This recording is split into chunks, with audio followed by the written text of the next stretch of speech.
দিনটা ছিল 23শে মার্চ, রবিবার।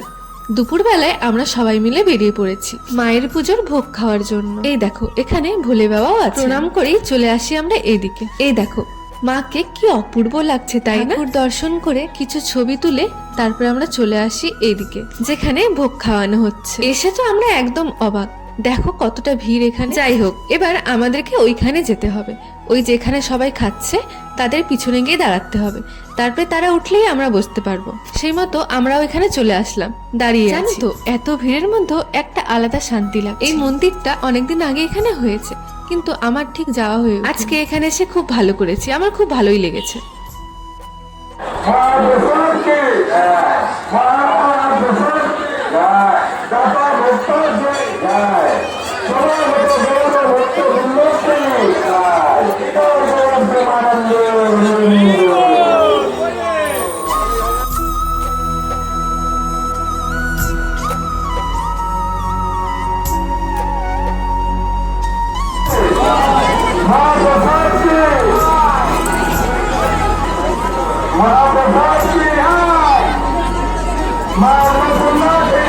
আমাদের সবার ভোগ খাওয়া হয়ে গেছে, এবার আমরা বাড়ি চলে। বাইরে না বিশাল রোদ ছিল, ওই জন্য আমি এরকম ভাবে চলে আসলাম।